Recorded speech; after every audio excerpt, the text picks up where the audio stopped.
Hello guys, good afternoon. আজকে দুপুরবেলা দেখো আমার মেয়ে ঝাড় দিচ্ছে। আর ঘড়ি দেখে 1.5 ঘন্টা ধরেও ঝাড় দিচ্ছে। 1.5 ঘন্টা ভিডিওটাকে 3 মিনিট বা 4 মিনিট করে দেখাচ্ছে। তাহলে ভাবো তোমরা কতক্ষণ ধরে ও ঝাড় দিচ্ছে। ওকে বারবার বলছি ভেতরে চলো, ভেতরে চলছো, বলছে যাবো না। একবার দেখে যাচ্ছি, আবার আসছি, দেখছি আবার ঝাড় দিচ্ছি। এরকম করে সম্পূর্ণ উঠোনটা একটা একটা করে পাতা উঠিয়ে সম্পূর্ণ উঠোনটা ঝাড় দিয়েছে। শেষ পর্যন্ত ভিডিওটা দেখো, অবশ্যই দেখতে পারবে।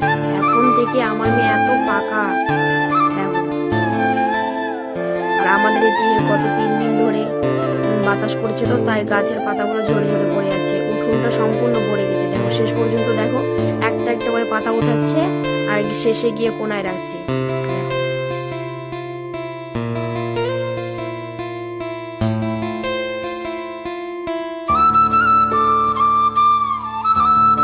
এই যে দেখো সে